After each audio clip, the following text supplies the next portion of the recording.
أنفسنا ومن سيئات أعمالنا من يهده الله فلا مضل له ومن يضلله فلا هادي له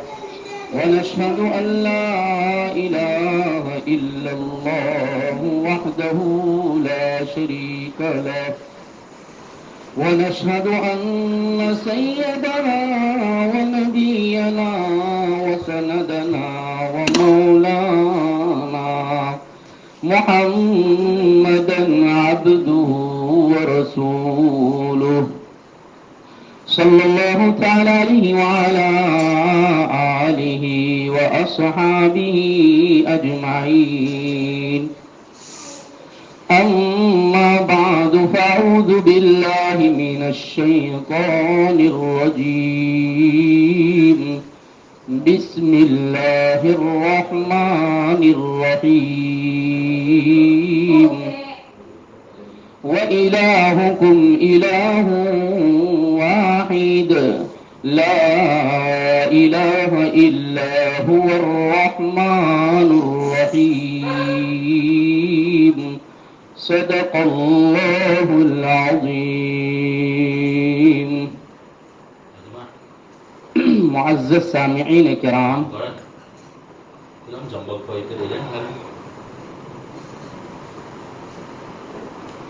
انسان کی زندگی میں وہ دور بھی آیا ہے کہ جس میں خدا شناسی تو بہت دور کی بات، خود شناسی بھی نہیں تھی.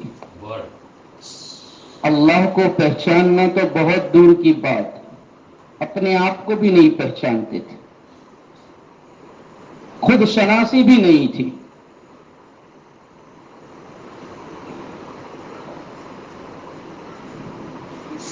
حالانکہ انسان کو اشرف المخلوقات بنایا، کم و بیش 18,000 مخلوقات، ان میں سب سے محتم بالشان مخلوق، سب سے اشرف مخلوق حضرت انسان. لیکن حضرت انسان اپنے آپ کو ہی پہچاننا بھول گیا.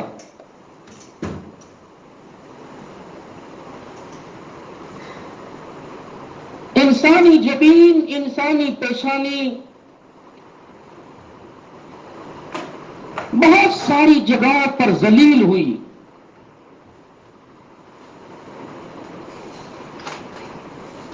ساری مخلوقات کو اپنا معبود بنا لیا. معبود حقیقی کو بھول کر مخلوقات کو اپنا خالق بنا لیا، مخلوقات کو اپنا معبود بنا لیا.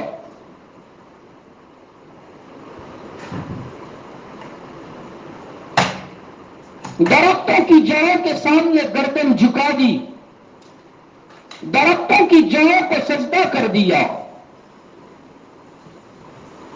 پتھروں کو اپنا معبود سمجھ لیا. بہائم، چوپائے، حشرات الارض، کیڑی مکوڑی، چونٹی، سانپ، بچھو، ان کو اپنا معبود سمجھ لیا. بادلوں کو اپنا معبود بنا لیا.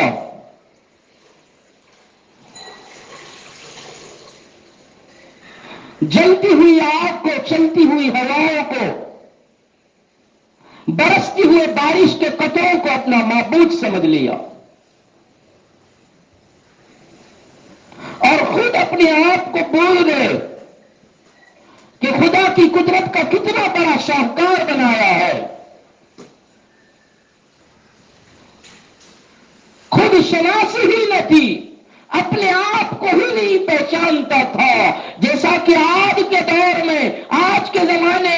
میں نے آپ نے اپنے آپ کو پہچاننا ہی بھلا دیا، اپنے آپ کی شناخت ہی بھول گئے، اپنے آپ کی پہچان ہی بھول گئے، اپنے آپ کو رکھنا ہی بھول گئے، اپنے آپ کی آئی ڈی ہی بھول گئے کہ میں کون ہوں، میں کیا ہوں، میں کیا ہوں، میں کیا ہوں، میں کیوں آیا ہوں، مجھے کیا کرنا ہے، مجھے کس لیے بھیجا، میرا کام کیا تھا، میرا مقصد کیا تھا، میں کس لیے بھیجا گیا تھا، خود اپنے آپ کو بھی بھول گیا۔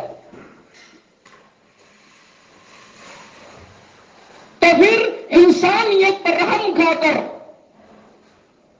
وہ الہکم الہ واحد کا درس دینے کے لیے کائنات کی مخلوقات کو معبود سمجھنے والی انسانیت کو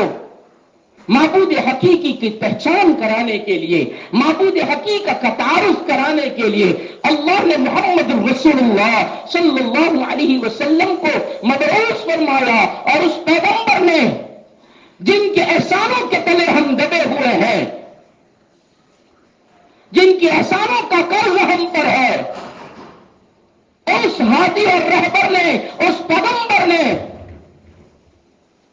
انسان کو بتایا کہ یہ جن مخلوقات کو تو معبود بنائے بیٹھا ہے، ارے یہ تو تیری چوکھٹ کے نوکر ہیں، یہ تیری خدمت کے لیے بنائے گئے ہیں، نہ کہ تو اس کی عبادت کرے۔ وہ معبود نہیں ہے، وہ تیری چوکھٹ کے نوکر ہے۔ یہ درخت اس لیے ہے کہ تو اس سے فائدہ اٹھائے، وہ تو تیرے لیے سایہ کرنے کے لیے ہے، تیرے لیے آگ جلانے کے لیے ہے، تیرے ایندھن کے لیے بنایا گیا ہے، تو تیری کوئلے بنے اس کے لیے اس کو بنایا گیا ہے، تو اس کے پھلوں سے فائدہ اٹھائے، اس لیے اس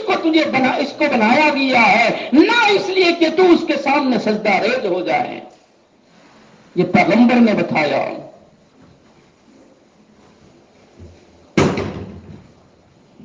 یہ دریا ندی جس کو تم نے اپنا معبود بنایا ہے، وہ تو تیرے فائدے کے لیے ہے، تو اس کے ذریعے سے اپنی ضرورتیں پوری کریں، تو اس کے ذریعے سے اپنے کھیت کی فصل اگائیں، تو اس کے ذریعے سے اپنے کھانے پینے کی چیزیں بنائیں، تو اس کے ذریعے سے اپنی زندگی کو بسر کریں، اس لیے یہ سارا نظام قائم کیا گیا ہے۔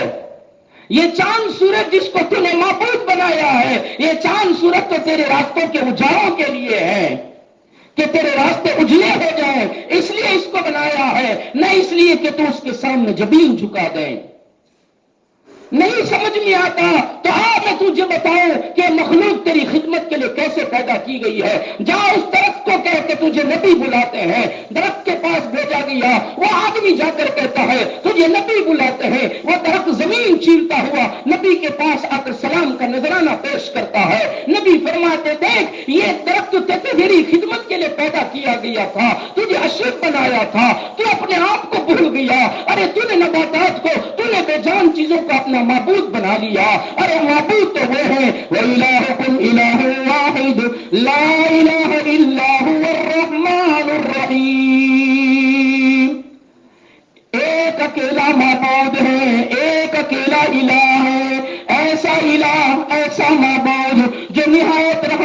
مہربانی کرنے والا، بہت رحم کرنے والا رب ہے۔ ایسی مہربانیاں کہ تو دکھوں میں پکارے تو تیرا ماوا بن جائے، تو تکلیفوں میں پکارے تیرا ملجا بن جائے۔ وہ تو ایسا رحمان ہے، ایسا رحیم ہے، اس کو اپنا ساری کائنات اس کی ہے۔ ارے تجھے اس لیے پیدا کیا گیا کہ تو اس کو پہچانے اور انسانیت کو اس کی پہچان کرائے۔ حضرت یعلا بن مرہ رضی اللہ عنہ فرماتے ہیں ہم ایک سفر سے واپس آ رہے تھے، نبی کریم صلی اللہ علیہ وسلم نے استراحت کے لیے، آرام کے لیے ایک جگہ پر قیام فرمایا۔ حضرت یعلا بن مرہ فرماتے ہیں میں نبی کریم صلی اللہ علیہ وسلم کی پہرے داری کرنے کے لیے میں جاگتا رہا، میں چوکیداری اور پہرے داری کرتا رہا، دشمن کہیں آ نہ جائے، رات کے سناٹے میں کوئی تکلیف نہ پہنچا دے۔ پیارے آقا صلی اللہ علیہ وسلم جس کے صدقے میں ہمیں انسانیت ملی ہے، جس کے صدقے میں ہمیں رب ملا ہے، جس کی محنت سے، جس کی تگودار سے، جس کی فکروں سے، جس کے آنسوؤں سے، جس کے رونے سے، جس کی طرف سے، جس کی طلب سے ہمیں دنیا آخرت کی کامیابیاں ملی ہے، اس کی پہرے داری کر رہا ہے۔ حضرت نبی کریم صلی اللہ علیہ وسلم آرام فرما رہے ہیں، حضرت یعلا بن مرہ فرماتے ہیں میں کی داری کر رہا تھا، میری نظر پڑی، ایک درخت دور جگہ پر تھا، وہ ایک دم ہلنے لگا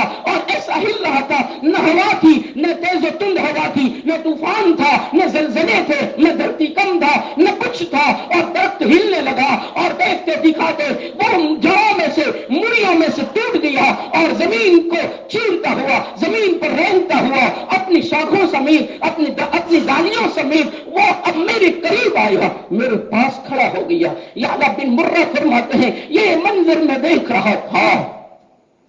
کہ ایک بے جان درخت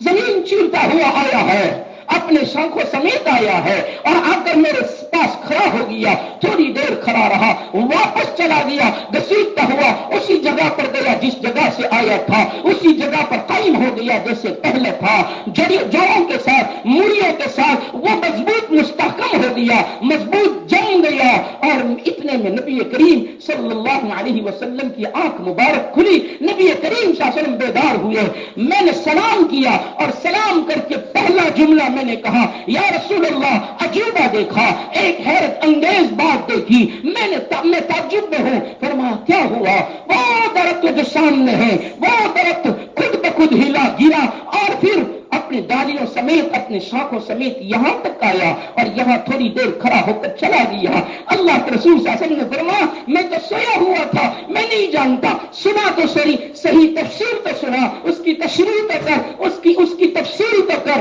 کہ کیسے ہوا، کیا ہوائیں آئی تھی، کیا تیز و تند ہواؤں نے اس کو یہاں پہنچایا، کیا ہوا تھا؟ یا رسول اللہ کچھ نہیں ہوا، اگر ہوائیں چلتی تو طوفان برپا ہو جاتے، کچھ نہیں ہوا، ہوا تو معتدل تھی، اتنی تیز نہیں تھی اور اتنی کم بھی نہیں تھی، معتدل ہوا تھی اور کچھ نہیں ہوا، زمین بھی حرکت نہیں کی ہوئی ہے۔ ایسے ہی میں نے دیکھا وہ درخت آیا، تھوڑی دیر کھڑا رہا، واپس چلا گیا۔ اللہ کے رسول صلی اللہ علیہ وسلم نے مسکرا دیا اور مسکرا کر فرمایا یا اللہ، بات یہ ہے کہ اس نے رب سے اجازت چاہی، یا اللہ پیغمبر یہاں تک آئے ہیں، میرے آنگن تک آ گئے ہیں، الہی اجازت دے دے میں جا کر سلام کا نذرانہ پیش کر کے دیدار کر لوں۔ آنگن میں آیا ہوا مہمان بغیر دیدار کے، بغیر سلام کے چلا جائے، یہ تو میرے لیے محرومی ہوگی، اے اللہ اجازت دے دے۔ اللہ کے رسول صلی اللہ علیہ وسلم فرماتے یا اللہ جن درختوں کو معبود بنایا گیا تھا، جن درختوں کی پوجا کی جاتی تھی، وہ تو تمہاری خدمت کے لیے ہے، تمہاری عبادتوں پر وہ بھی رشک کرتے ہیں۔ جب تم عبادتیں کرتے ہو، جب تم اللہ کی پہچان کرتے ہو، اللہ کو پہچانتے ہو، من کو معبود نہیں بناتے، من کے بیچار کو، من کے خیالات کو، من کی خواہشوں کو معبود نہیں بناتے، رب کو معبود بناتے ہو، تو پھر سوکھے ہوئے درختوں پر ہریالی آ جاتی ہے، مری ہوئی زمینیں زندہ ہو جاتی ہے، بے جان مخلوق بھی خوش ہو جاتی ہے۔ اشرف المخلوقات اپنی نفس پر ہے، اپنی ڈگر پر ہے، رب چاہی زندگی گزارتا ہے۔ اس وجہ سے بے زبان جانوروں کو اور بے جان درختوں کو، بے جان پتھروں کو، بے جان نباتات کو، بے جان حیوانات، بے جان حجرات کو بھی زندگی مل جاتی ہے۔ یا اللہ سے فرمایا رضی اللہ تعالیٰ عنہ، اللہ کے رسول صلی اللہ علیہ وسلم نے یا اللہ رب سے اجازت مانگی، رب نے اجازت دے دی، جا تو بھی دیدار کر لے میرے محمد کا، جا تو بھی دیکھ لے آخری زمان نبی کا، تو بھی دیدار کر لے۔ اس لیے وہ تو دیدار کرنے آیا، وہ تو سلام پہنچانے آیا تھا۔ یہ درخت جس کو آج میں نے بھی اپنا معبود بنا لیا، زبان سے نہیں بولتا لیکن میری حرکتیں، میری سکنات اور میرا عمل بتا رہا ہے میں نے زمین کو معبود بنا لیا، زمین پر بسنے والی، زمین پر اگنے والی فصل کو میں نے معبود بنا لیا، اس لیے کہ اس فصل کے خاطر میں نے نمازوں کی بلی چڑھا دی، میں نے نمازوں کو قربان کر دیا، میں نے اللہ کے حکموں کو توڑ دیا، اس لیے کہ میری فصلیں لگی ہوئی ہے، نہیں جاؤں گا بگڑ جائیں گے، نہیں ہل چلے گا، نہیں ٹریکٹر چلے گا، نہیں چلایا جائے گا تو میری زمین بنجر ہو جائے گی۔ میں نے زمین کو معبود بنا لیا، اس پر اگنے والی فصل کو میں نے معبود بنا لیا۔ اگر میرا یقین ہوتا میرا رب بارش زیادہ ہو کر بھی اگانے پر قادر ہے، بالکل بارش نہ ہو میرا رب اگانے پر قادر ہے، میری محنت پر بھی نہ اگائے تو نہیں اگا سکتا، میں محنت نہ کروں پھر بھی وہ اگانے پر قادر ہے، میرے رب کا حکم ادا کروں گا، اللہ برکتیں دوں گا۔ اگر اس یقین کے ساتھ فصل چھوڑ کر مسجد میں آ جاتا تو آج تو دکھڑانا سناتا،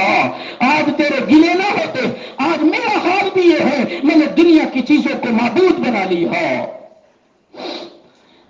ایک صحابی اللہ کے رسول صلی اللہ علیہ وسلم کے پاس آ کر فرمائے، یا رسول اللہ، مسند احمد اٹھا کر دیکھ لیجئے، یا رسول اللہ صلی اللہ علیہ وسلم، نام نہیں لکھا، ایک صحابی آ کر فرمایا، یا رسول اللہ صلی اللہ علیہ وسلم، زمانے جاہلیت پر میرے اوپر گزرے ہوئے دو واقعے جب یاد آتے ہیں تو ایک واقعہ یاد آتا ہے تو ہنسی نہیں رکتی، اور ایک واقعہ یاد آتا ہے تو آنسو نہیں تھمتے۔ ایک واقعہ ہنساتا ہے، ایک واقعہ رلاتا ہے۔ اللہ کے رسول صلی اللہ علیہ وسلم نے فرمایا، کیا بات ہے، یہ کون سے واقعات ہے کہ جو تجھے ہنساتے بھی ہیں رلاتے بھی ہیں؟ فرمایا، وہ واقعہ جو مجھے جب بھی یاد آتا ہے اتنی ہنسی آتی ہے کہ ہنسی رکتی نہیں ہے، اتنا ہنساتا ہے۔ وہ واقعہ یہ ہے کہ زمانے جاہلیت میں جب میں ایک لمبے سفر کا گامزن تھا، میں ایک لمبے سفر کے لیے جا رہا تھا، میں نے جانے سے پہلے تیاری کی اور میں نے سوچا دوران سفر مجھے عبادت کرنی ہوگی، اس لیے میں میرے پتھر کو معبود بنا لوں اور میرے پتھر کے معبود کو ساتھ میں سامان میں رکھ لوں اور راستے میں سفر میں دوران سفر میں اس کی عبادت کروں گا، اس کی پوجا پاٹ کروں گا۔ اس لیے میں نے اس پتھر کی مورتی کو، اس پتھر کے معبود اور بت کو میں نے سامان میں رکھ دیا۔ جب میں نے اس سامان کو اٹھایا تو بہت وزنی لگا، اس لیے میں نے سوچا کہ یہ پتھر بہت وزنی ہے، اس لیے میں نے میرے پتھر کے معبود کو سائڈ پر کر دیا، الگ کر دیا، اور پھر میں نے آٹا لیا، لوٹ لیا اور اس آٹے کو میں نے گوندا اور آٹے کو گوند کر میں نے میرے ہاتھوں سے ایک معبود بنایا، میرا ایک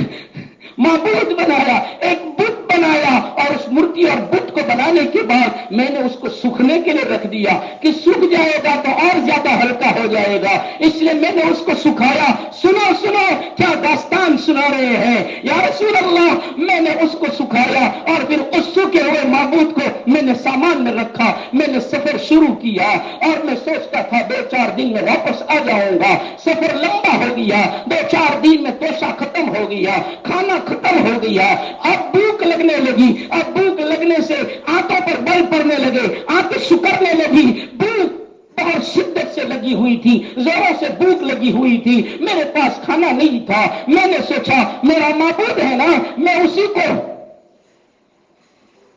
اسی کو آٹا بنا کر کھا لیتا ہوں۔ میں نے اس معبود کو جو میں نے میرے ہاتھوں سے بنایا تھا، اس معبود کو میں نے نکالا، پتھر پر دے مارا، پتھر پر پٹکا اور پتھر پر پٹکنے سے اس کے ٹکڑے ہوئے، میں نے اس پر پانی ڈالا، پانی ڈالنے سے وہ گیلا ہو گیا، پھر میں نے اس کو ہاتھوں سے گوندا اور گوندنے کے بعد میں نے اس کو روٹی بنا کر کھا لی۔ جب میں نے کھا لیا تو پھر مجھے ہنسی آنے لگی، یہ معبود کیسا معبود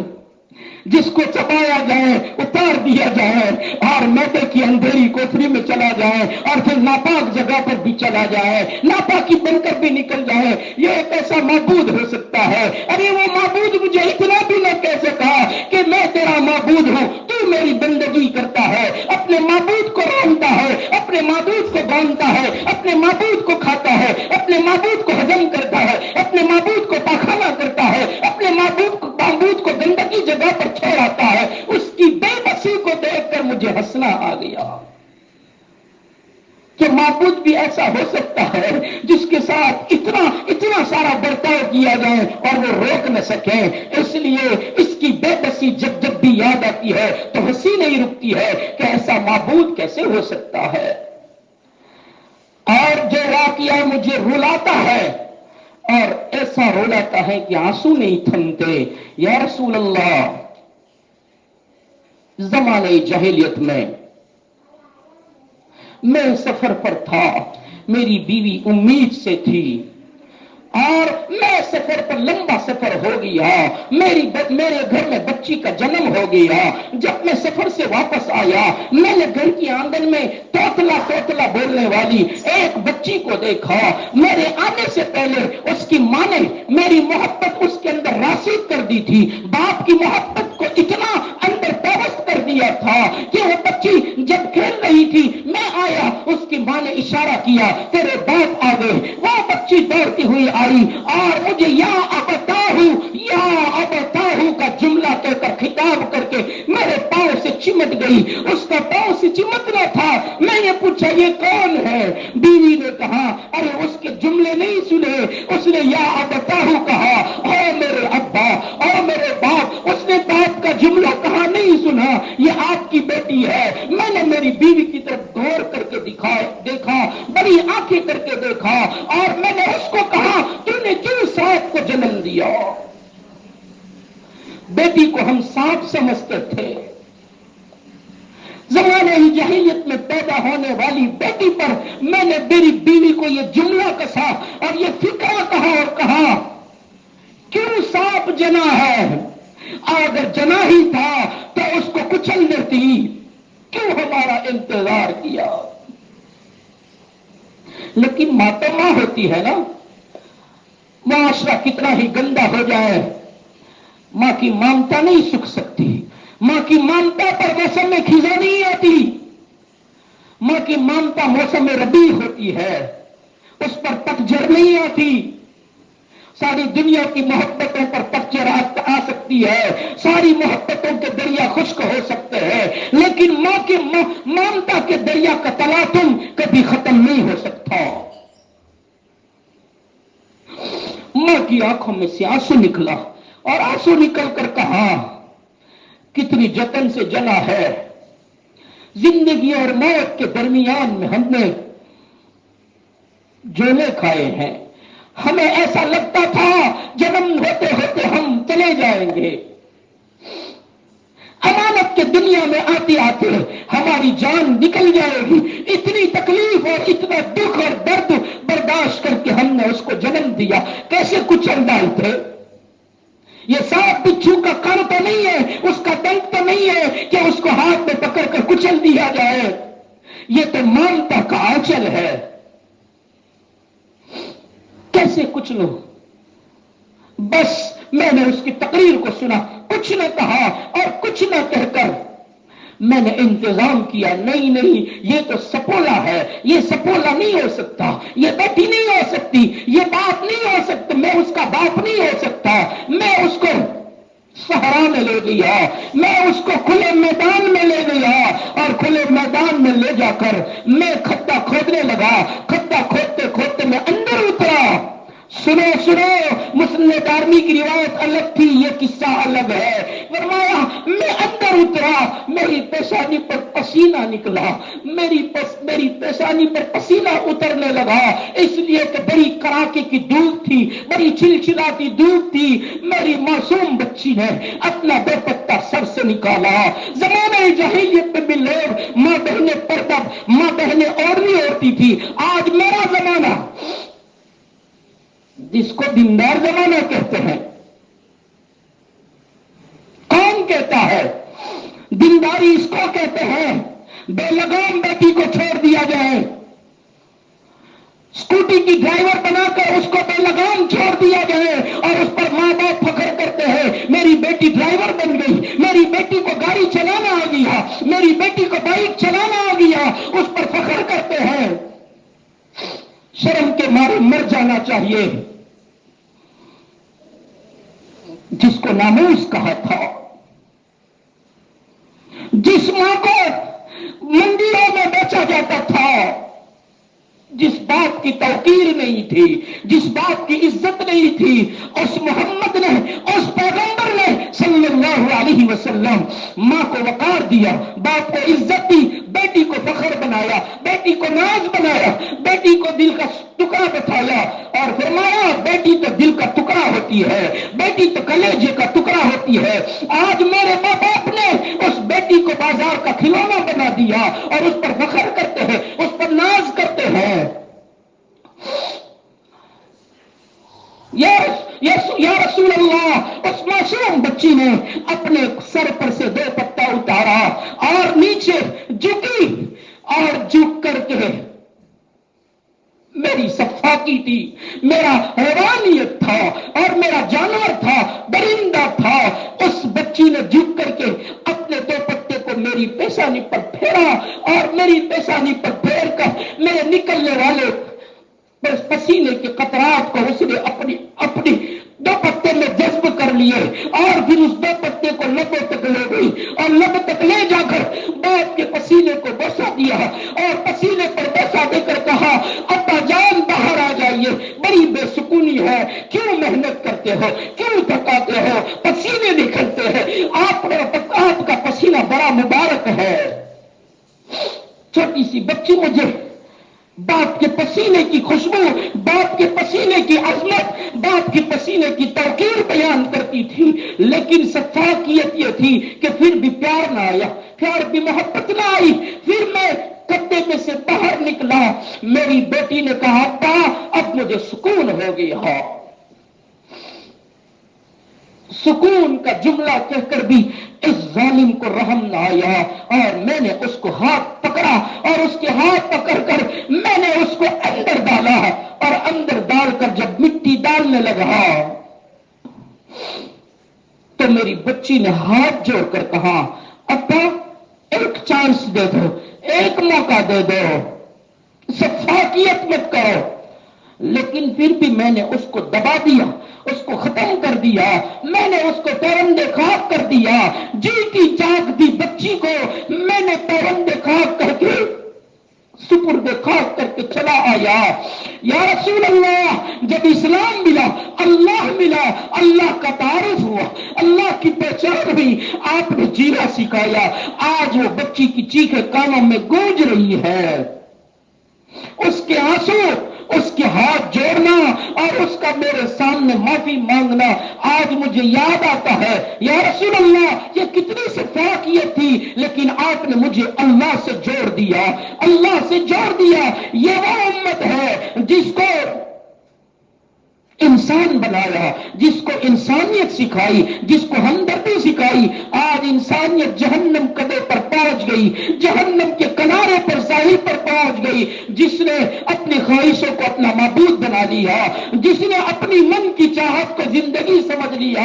آخرت کو فراموش کر بیٹھی۔ اس کی فکر یہ امت نہ کرے گی تو پھر کون کرے گا؟ یہ مسجدوں میں بیٹھنے والے مسجدوں سے دور ہیں، ان کو مسجد میں نہیں لائیں گے تو پھر کون لائے گا؟ پھر کیوں گلے کرتے ہو، پھر کیوں شکوے کرتے ہو؟ ہم پر ظلم کیا جاتا ہے۔ دیکھو نا، بڑے بازار میں پورا بازار مسلمانوں سے بھرا ہوا ہے اور اس میں چند غیر مسلمان جوان کو جانور کی طرح پیٹتا ہو، کسی مسلمان میں ہمت نہیں کہ روک سکے۔ تاتاریوں کا زمانہ آج پھر سے دہرا رہا ہے، ہلاکو خاں کا زمانہ پھر سے کروٹ لے رہا ہے اور یہ غفلت کی نیند سویا ہوا ہے۔ وہ جانے، ان کا کام جانے، اور اتنا ظلم سننے کے بعد بھی نہ پیشانی پر بل آتا ہے، نہ رب یاد آتا ہے، نہ محمد کا دین یاد آتا ہے، نہ محمد کے دین کی محنت یاد آتی ہے، نہ محمد کا رونا یاد آتا ہے، نہ پیارے آقا کی بے قراری میں آنسو بہانا یاد آتا ہے۔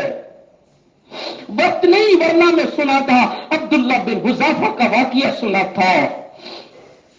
کہ عبداللہ بن حذیفہ کون ہے اور کیسے ہیں، کیا ہوا، ظالم بادشاہ نے ان کے ساتھ کیا کیا اور روم کے اس بادشاہ نے ان کے ساتھ کیا کیا اور اس وقت انہوں نے کیا کیا۔ اتنا وقت نہیں ہے، بالکل وقت ہو گیا ہے، انشاءاللہ زندگی باقی رہی تو آئندہ سنیں گے، عبداللہ بن حذیفہ کی داستان سنیں گے کہ انہوں نے ایمان کا کیا ثبوت دیا ہے۔ آج مجھے آپ کو ثبوت دینا ہے اور یہ صفات پیدا کرنے کے لیے، یہ سفاکیت ختم ہو، انسانیت پیدا ہو، اس کے لیے محنت کی جا رہی ہے، اس کے لیے اجتماعات کیے جا رہے ہیں، اس کے لیے جوڑا جا رہا ہے۔ جڑ جاؤ نا،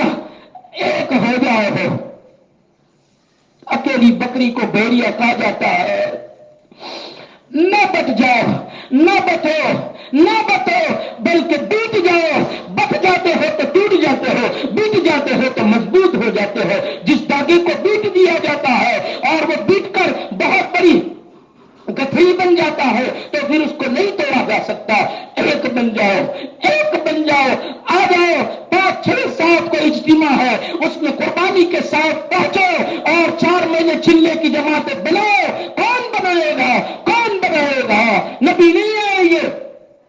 فرشتے نہیں آئیں گے، مجھے آپ کو ذمہ دار بنایا ہے۔ اٹھو نا، اٹھ کر کہو ہم جائیں گے، اور اللہ کے راستے میں نکلو اور اس کو اپنا کام بناؤ۔ جب تک کام نہ بناؤ گے، وَإِلَٰهُكُمْ إِلَٰهٌ وَاحِدٌ کا پرچم نہ لہراؤ گے، دنیا تمہیں عزت نہیں دے سکتی، دنیا میں عزت کی زندگی نہیں بسر کر سکتے۔ اس لیے 5 6 7 کو پوری قربانی کے ساتھ دولا میں ہمارے پورے بھروچ ضلع کے اجتماع میں خود پہنچو، جنوری کی 5 6 7 خود بھی پہنچو، ساتھیوں کو بھی لے جاؤ، اور وہاں جہاں تک اجتماع چلے وہاں تک وہاں رہو، اور اللہ سے مانگو، اللہ کو راضی کرو، اللہ کو مناؤ۔ وہ ماننے کو تیار ہے، منانے والا بھی تو چاہیے۔ اس لیے اللہ کی طرف رجوع ہو جاؤ۔ رجوع اللہ جو قوم ہو جاتی ہے، قوم یونس کی طرح اللہ عذاب کو ہٹا لیا کرتا ہے، اور اگر قوم سمود اور قوم عاد کی طرح حد درم بنتے ہیں تو پھر ان کا نام نشان مٹا دیا جاتا ہے۔ اللہ نام نشان مٹنے سے حفاظت فرمائے، اس کے لیے اپنے